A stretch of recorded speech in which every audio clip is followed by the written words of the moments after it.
Assalamualaikum warahmatullahi wabarakatuh. Pada zaman Rasulullah Shallallahu Alaihi Wasallam, ada seorang pemuda bermata biru, rambutnya merah, berpenampilan cukup tampan. Wajahnya selalu melihat pada tempat sujudnya dan tangan kanannya menumpang pada tangan kirinya. Pemuda ini tidak pernah lalai dari membaca Al-Quran dan senantiasa ia menangis. Pakaiannya hanya 2 helai saja, namun sudah terlalu lusuh untuk dipakai, sehingga tidak ada orang yang menghiraukannya. Pemuda ini jika bersumpah demi Allah, pasti akan terkabul. Beliau tidak dikenali dan miskin, malah banyak orang yang suka menertawakannya, mengejeknya, dan menuduhnya sebagai pencuri, serta bermacam lagi penghinaan dilemparkan kepadanya. Pemuda Yaman ini telah lama menjadi yatim, tidak mempunyai saudara kecuali hanya ibunya yang telah tua dan lumpuh. Untuk menyerah kehidupan sehari-hari, Uwais bekerja sebagai pengembala kambing. Upah yang diterimanya hanya cukup untuk kehidupan harian bersama ibunya. Jika ada uang lebih, beliau akan membantu tetangganya yang hidup miskin dan serba kekurangan seperti keadaannya. Walaupun dalam keadaan serba payah, beliau tidak pernah lalai dalam mengerjakan ibadahnya, sedikit pun tidak pernah berkurang. Sepanjang hidupnya, beliau melakukan puasa di siang hari dan bermunajat di malam harinya. Akan tetapi hanya satu permintaan yang sulit ia kabulkan. "Anakku, mungkin ibu tak lama lagi akan bersamamu. Ikhtiarkan agar ibu dapat mengerjakan haji," pinta sang ibu. Mendengar ucapan sang ibu, Uwais Al-Qarni pun jadi termenung. Perjalanan ke Mekah sangatlah jauh, melewati padang tandus yang cukup panas. Orang-orang biasanya menggunakan unta dan membawa banyak perbekalan. Lantas, bagaimana hal itu dilakukan Uwais yang sangat miskin dan tidak memiliki kendaraan? Maka dibelilah seekor anak lembu yang harganya cukup murah. Uwais membuatkan kandang di puncak bukit. Setiap pagi ia bolak-balik menggendong anak lembu itu naik turun bukit. "Uwais sudah gila, Uwais sudah gila," kata orang-orang yang melihat tingkah laku Uwais Al-Qarni. Banyak orang yang menganggap aneh apa yang dilakukannya tersebut. Tak pernah ada hari yang terlewatkan ia menggendong lembu itu naik turun bukit. Semakin hari anak lembu itu semakin besar, dan semakin besar pula tenaga yang diperlukan Uwais. Tetapi karena latihan tiap hari, anak lembu yang membesar itu tidak terasa lagi bagi Uwais Al-Qarni. Setelah 8 bulan berlalu, sampailah pada musim haji. Lembu Uwais telah mencapai 100 kg, begitu juga otot Uwais yang semakin kuat. Ia menjadi bertenaga untuk mengangkat barang. Taulah sekarang orang-orang, apa maksud Uwais menggendong lembu setiap harinya. Ternyata ia sedang latihan untuk menggendong ibunya. Uwais menggendong ibunya berjalan kaki dari Yaman ke Makkah. Subhanallah, alangkah besar cinta Uwais pada ibunya. Uwais berjalan tegap menggendong ibunya wukuf di Ka'bah. Ibunya terharu dan bercucuran air mata karena telah sampai di Baitullah. Di hadapan Ka'bah, ibu dan anak itu berdoa, "Ya Allah, ampuni semua dosa ibu," kata Uwais Al-Qarni. "Bagaimana dengan dosamu?" tanya sang ibu keheranan. Uwais menjawab, "Dengan terampuninya dosa ibu, maka ibu akan masuk surga. Cukuplah ridho dari ibu yang akan membawaku ke surga." Itulah keinginan Uwais yang tulus dan penuh cinta. Allah Subhanahu wa Ta'ala pun memberikan karunia untuknya. Uwais seketika itu juga sembuh dari penyakit sopanya, hanya tertinggal bulatan putih di tengkuknya. Itulah tanda untuk Umar bin Khattab dan Ali bin Abi Thalib, yaitu 2 sahabat Rasulullah, untuk mengenali Uwais.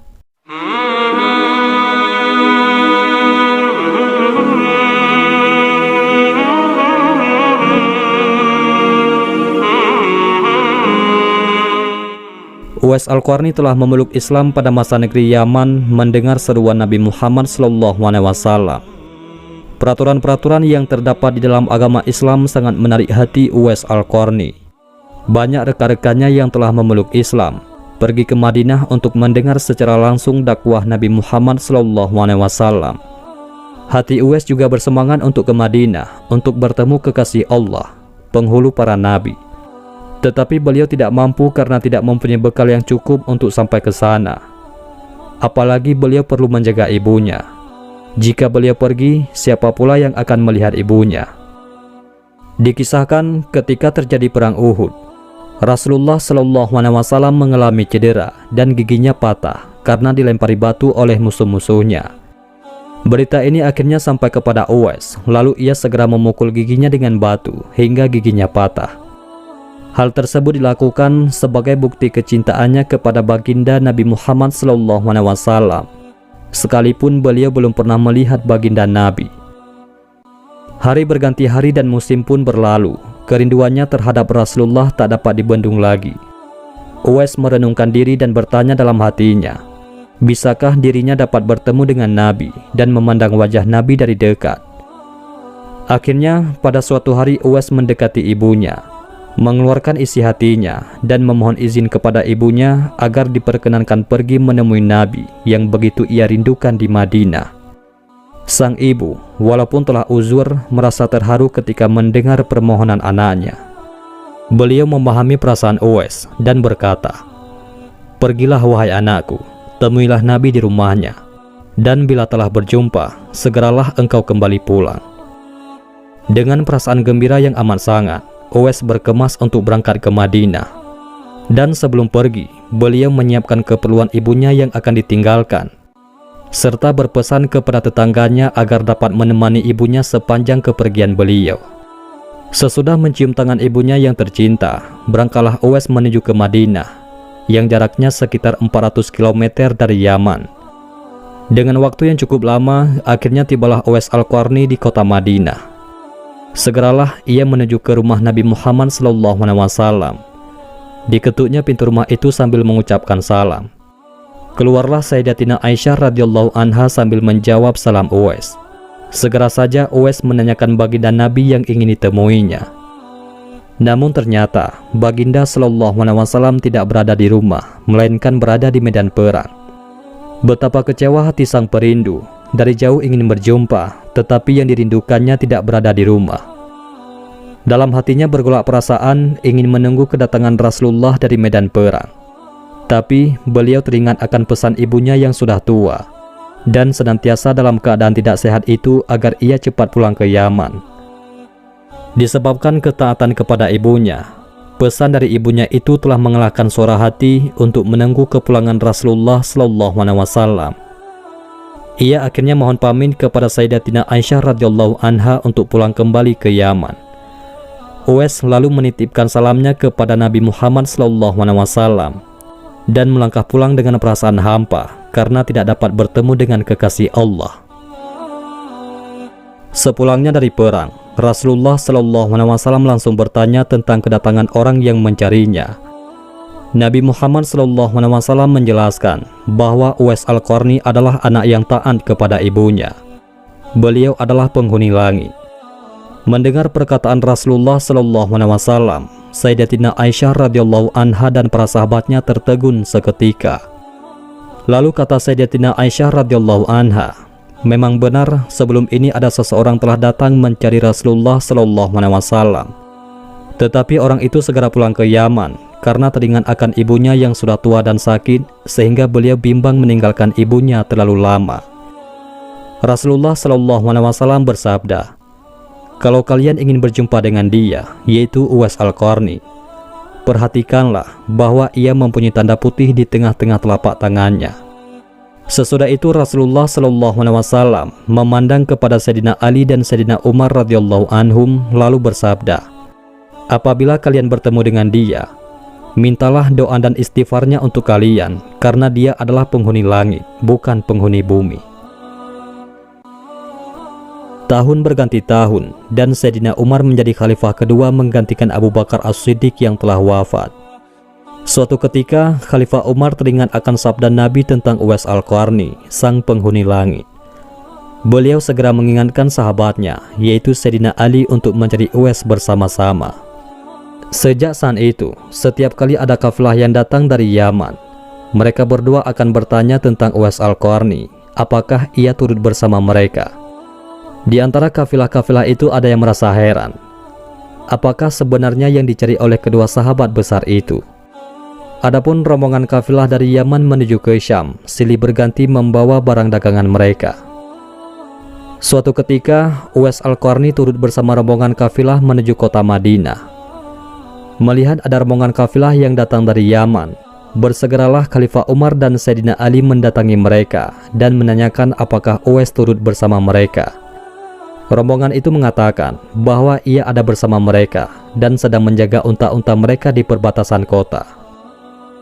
Mendengar jawaban itu, mereka berdua bergegas menemui Uwais Al-Qarni. Sesampainya di tempat Uwais, Khalifah Umar dan Sayyidina Ali memberi salam. Namun rupanya Uwais sedang melaksanakan sholat. Setelah mengakhiri sholatnya, Uwais menjawab salam kedua tamu agung tersebut sambil bersalaman. Sewaktu berjabatan, Khalifah Umar segera membalikkan tangan Uwais untuk membuktikan kebenaran tanda putih yang berada di telapak tangan Uwais, sebagaimana pernah disabdakan oleh baginda Rasulullah Muhammad SAW. Ditanyalah Uwais oleh kedua sahabat Nabi tersebut, "Siapakah nama saudara?" Lalu Uwais menjawab, "Abdullah." Mendengar jawaban itu, kedua sahabat itu pun tersenyum dan mengatakan, "Kami juga Abdullah, yakni hamba Allah. Tapi siapakah namamu yang sebenarnya?" Uwais kemudian berkata, "Nama saya Uwais Al-Qarni." Sepanjang perkenalan mereka, taulah mereka bahwa ibu Uwais telah meninggal dunia. Itulah sebabnya beliau baru dapat turut serta bersama rombongan kafilah dagang itu. Akhirnya, Khalifah Umar dan Sayyidina Ali memohon agar Uwais berkenan untuk mendoakan mereka. Uwais enggan dan dia berkata kepada Khalifah, "Sayalah yang harus meminta doa dari kalian." Mendengar perkataan Uwais, Khalifah berkata, "Kami datang ke sini untuk memohon doa dan istighfar dari Tuhan." Disebabkan didesak oleh dua sahabat besar ini, Uwais Al-Qarni akhirnya mengangkat kedua tangannya, lalu berdoa dan membacakan istighfar. Setelah itu Khalifah Umar radhiyallahu an berjanji untuk memberinya uang negara dari Baitul Mal kepada Uwais sebagai biaya hidupnya. Uwais Al-Qarni menolaknya dengan lembut dengan berkata, "Hamba mohon supaya hari ini saja hamba diketahui orang. Untuk hari-hari selanjutnya, biarlah hamba yang fakir ini tidak diketahui orang lagi." Setelah kejadian itu, nama Uwais kembali tenggelam dan tidak lagi terdengar beritanya. Tapi diriwayatkan, ada seorang lelaki pernah bertemu dan dibantu oleh Uwais.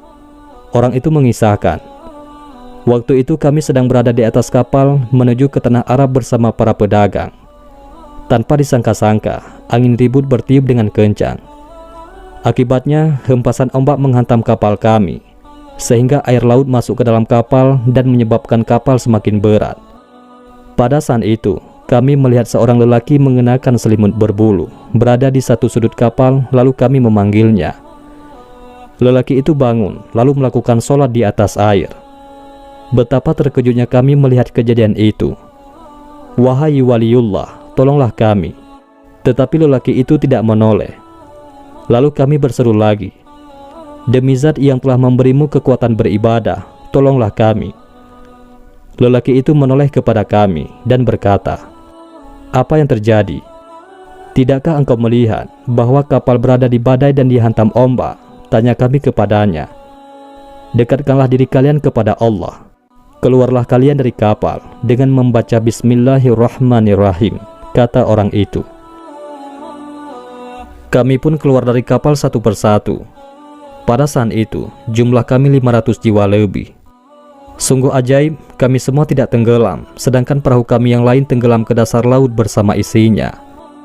Lalu orang itu berkata kepada kami, "Tidaklah mengapa harta kalian menjadi korban, asalkan kalian semua selamat." "Demi Allah, kami ingin tahu siapakah nama Tuhan," tanya kami kepadanya. "Uwais Al-Qarni," jawabnya dengan singkat. Kemudian kami berkata lagi kepadanya, "Sesungguhnya harta yang ada di kapal tersebut adalah milik orang-orang fakir di Madinah yang dikirim oleh orang Mesir. Jika Allah mengembalikan harta kalian, apakah kalian akan membagi-bagikannya kepada orang-orang fakir di Madinah?" tanya Uwais Al-Qarni. "Ya, kami akan membagikannya," jawab kami. Orang itu pun melaksanakan sholat 2 rakaat di atas air, lalu berdoa. Setelah Uwais Al-Qarni mengucapkan salam, tiba-tiba kapal itu muncul ke permukaan air, lalu kami menaikinya dan meneruskan perjalanan. Setibanya di Madinah, kami membagi-bagikan seluruh harta kepada orang-orang fakir di Madinah sehingga tidak ada satupun yang tertinggal. Beberapa waktu kemudian, tersiarlah kabar bahwa Uwais Al-Qarni telah berpulang ke rahmatullah. Anehnya, pada saat dia hendak dimandikan, tiba-tiba terlalu banyak orang yang berebut hendak memandikannya. Dan ketika dibawa ke tempat pembaringan untuk dikafankan, begitu ramai orang yang menunggu untuk mengkafankannya. Demikian pula ketika orang pergi hendak menggali kuburnya. Di sana ternyata sudah ada orang-orang yang menggali kuburnya hingga selesai. Ketika usungan dibawa menuju ke perkuburan, luar biasa banyaknya orang yang berebut hendak mengusungnya. Meninggalnya Uwais Al-Qarni telah menggemparkan masyarakat kota Yaman. Banyak terjadi hal-hal yang amat mengherankan penduduk Yaman. Sedemikian banyaknya orang yang tak dikenali datang untuk mengurus jenazah dan pemakamannya. Sejak ia dimandikan, sampailah ketika jenazahnya hendak diturunkan ke dalam kubur, ada saja orang-orang yang telah siap melaksanakannya terlebih dahulu. Penduduk kota Yaman tercengang. Mereka bertanya-tanya, "Siapakah sebenarnya engkau, wahai Uwais Al-Qarni? Bukankah Uwais yang kita kenal hanyalah seorang fakir yang tidak memiliki apa-apa, yang kerjanya hanyalah sebagai pengembala kambing dan unta? Tetapi ketika hari wafatmu, engkau telah menggemparkan penduduk Yaman dengan hadirnya manusia-manusia asing yang tidak pernah kami kenal. Mereka datang dalam jumlah sedemikian banyaknya. Agaknya mereka adalah para malaikat yang diturunkan ke bumi hanya untuk mengurus jenazah dan pemakamanmu." Barusan itulah penduduk Yaman mengetahui siapa Uwais Al-Qarni, yang ternyata tidak terkenal di bumi, akan tetapi beliau sangat terkenal di langit. Begitulah Uwais Al-Qarni, sosok yang sangat berbakti kepada orang tua. Dan itu sesuai dengan sabda Rasulullah ketika Rasulullah ditanya tentang peranan kedua orang tua. Rasulullah SAW menjawab, "Mereka adalah yang menyebabkan surgamu atau nerakamu." Hadis riwayat Ibnu Majah. Demikianlah kisah Uwais Al-Qarni. Semoga kita dapat mengambil hikmah dari kisah beliau. Mudah-mudahan ini semua bermanfaat. Assalamualaikum warahmatullahi wabarakatuh.